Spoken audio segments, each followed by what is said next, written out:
particular about pickups and the sound of pickups, and he has a lot of involvement inside the development of these pickups. With pickups and electronics, that was another area that we worked on. With those, we have completely proprietary. There's nothing off the shelf about any of that. They're custom spec'd from the type of wire.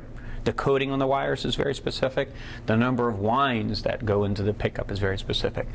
The magnet types, the voicing is a PRS voice. It's not anything but that. And we spent days, weeks, months working on multiple prototypes, getting them to where they are now. On the S2 line, we are purchasing pickups, but we want to make sure that you know that they have been fully spec'd out by Paul Smith. Not only has he picked the wire out, the winds, the resistance, the wire diameter, and the coating, but we are also going through stringent testing both at the manufacturing's location and when they are received here. So we do a full scope on the sound and make sure that they're exactly as spec'd out. And the sound is mirroring the US-made pickups. Paul's involvement was from day one, really on all the construction of the guitar.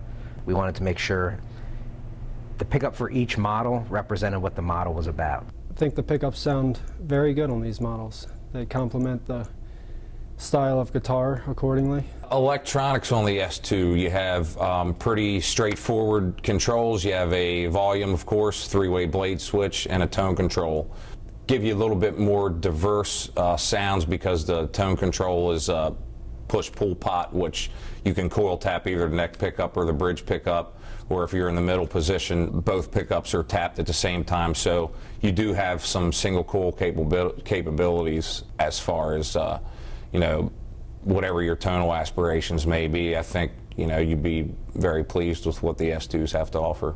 None of these were very quick decisions. These were all well thought out, well planned decisions. It was something that we feel like we can stand behind, put our name on, and feel proud of. The electronics are quite user-friendly because they're simple, and then they all feature this coil tap, which just increases the amount of sounds you can get out of the guitar, and as a player that's incredibly important. You know, you can get 6 different sounds as opposed to 3, and who doesn't want more sounds? On the customs, it's essentially our HFS and vintage bass, but instead of wiring them in-house, they're wired offshore, which is, you know, they're spec'd within our parameters. They send us back pickups, we approve them. If they're not right, they go back and forth until they get them perfectly, you know, correct to our specifications. The mirrors and the Starlas, we did the same thing, so there was a lot of back and forth involvement with engineering and artist relations and Paul on that, and sales, to get everything, you know, to where everybody was happy. Each of the guitars inside of the S2 line has its own character,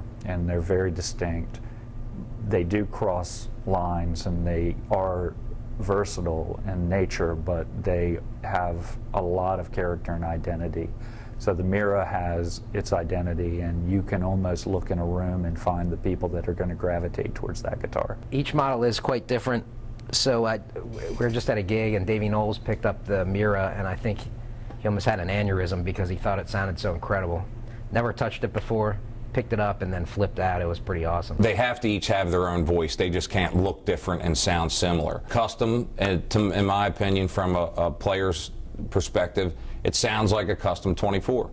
The Mira and the Starla, the Mira is kind of just, I think, meat and potatoes rock and roll guitar.